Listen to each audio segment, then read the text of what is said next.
today I'm going to be talking about plea bargaining. Those who give up essential liberty to purchase a little temporary safety deserve neither liberty nor safety, Ben Franklin.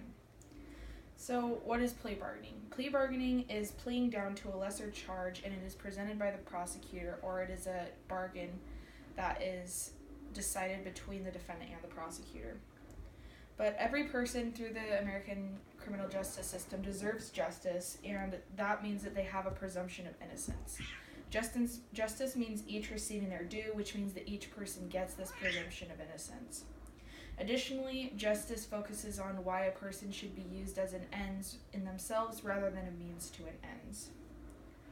So for a brief roadmap, I'll first be going over my 3 points. My first point is that some people are automatically expected to take a plea bargain or not go to court.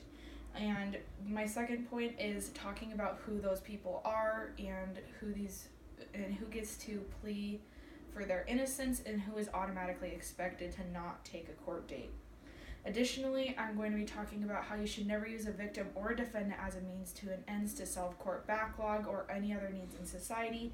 And finally, I'm going to be presenting an alternative to plea bargaining, which can help resolve court backlog and can at the same time allow these people to have their presumption of innocence. So first, I'll discuss how the court uses people as a means to an ends. Some people have to plead guilty in order for the system to run. That's basically what plea bargaining is saying.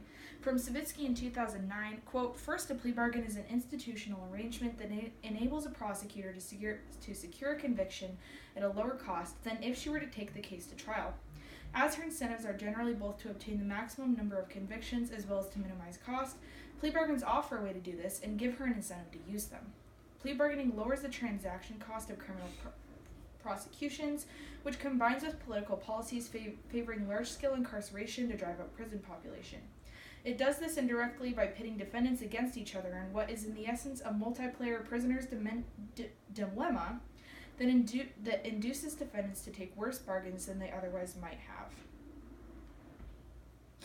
So from this quote, we can see that oftentimes it seems like it's a good deal to the defendant, but it does drive up prison populations, as the quote talked about. It's really a tool of the prosecutor for them to say that some people are not allowed to plead innocent. And we can see this from the Barkow 2011 quote, which says, quote, "When you have that attitude, you penalize people who have the nerve to go to trial. Black 2012 tells us that people who do not take the plea bargain and who do go to court get on average a sentence 3 times as long.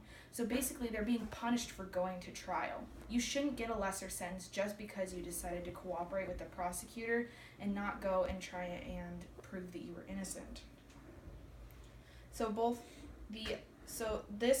This plays in the presumption of innocence goes away because this plays into the needs of the prosecutor and the defending attorney. Because the defending attorney's whole purpose is to get the person they are defending the lowest possible sentence. So if plea bargaining offers that and they know that going to court could get them a 3 times the sentence, the defending attorney automatically loses that presumption of innocence, and obviously the prosecutor does as well. So who is expected to plead? Who is expected to take these plea bargains rather than go to court? Usually it is poorer people who don't understand their legal rights and who have defense attorneys who are probably public defenders. It also correlates with Black and Latino folks, and they are usually affected worse by these plea bargains and are not able to plead down to a lower level and are usually not able to go to court as much as white folks are. So when they are put into that position and they have a defense attorney and a prosecutor who both want them to take the plea bargain and they will get 3 times the sentence if they go to court, oftentimes a trial is really off the table. Even according to the U.S. Bar Association, quote, "All too often defendants plead guilty even if they are innocent without really understanding their legal rights or what is occurring. The fundamental right to a lawyer that America assumes applies to everyone accused of criminal conduct effectively does not exist in practice for countless people across the U.S." Only 3 to 5% of criminal cases go to trial. The others take a plea bargain. And prosecutors, regardless of whether or not they go to trial, they still win about 90 to 95% of their cases. So we have to ask ourselves, is that really the amount of people that are guilty? Even the 95 to 90% of the 3 to 5% that go to trial are still being found guilty. We have to ask ourselves whether the court is punishing people or whether or not these people are actually guilty, because that is a pretty high number.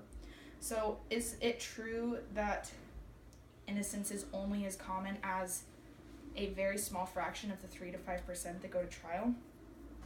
These people are being used as a means to solve court backlog.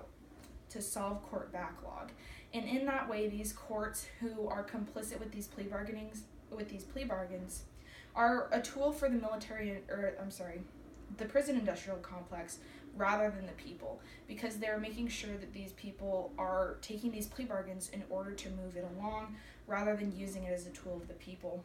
It's easier to plea bargain the poor folks because they don't necessarily understand their legal rights, and again, they often have a public defender. From Savitsky in 2009 again, while more than 90% of cases end in plea bargain, Black and Latino are less successful at getting their sentences reduced. According to University of Michigan study, Black defendants face significantly more severe charges than whites, even after controlling for criminal behavior, and continues. The less expensive prosecutions tend to correlate with the prosecution of Black defendants. Black men are nearly twice as likely to be arraigned on charges that carry a mandatory minimum. A study in the state of Georgia in the 1980s found that more than 20% of Black defendants convicted of murdering white victims received the death penalty. However, only 8% of whites who killed whites and 1% of Blacks who killed other Blacks received the death penalty. People of color are prosecuted under the higher charges and are much higher rates than whites. Blacks are 21% more likely to receive mandatory minimum sentences. Black folks are 20% more likely to be sentenced to prison than whites. Once convicted, Black offenders receive sentences that are 10% longer than whites for the same crime. So we see that the prosecutors know that it's a lot easier to prosecute Black defendants and people who don't understand their legal rights. It's clear that they have an easier time doing that and are more successful when they are dealing with Black and Latino folks and people who only have a public defense attorney. So another point in today's speech, which is probably not talked about a lot, is how plea bargains actually affect the victims and how victims can often be used as a means to an end. So it eliminates victim input because it gives that input into the hands of the defendant.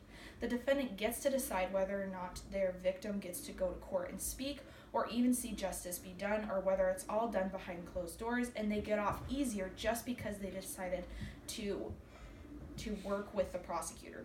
This is not justice for the victim. This is justice for the prosecutor. Since the victim doesn't get to see this justice done, it's just all about the prosecutor being able to make it faster and the court backlog being less severe.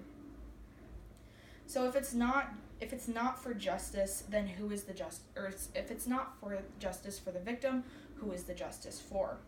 From Williams 2010, quote, hundreds of convictions gained in rape cases are actually for lesser offenses.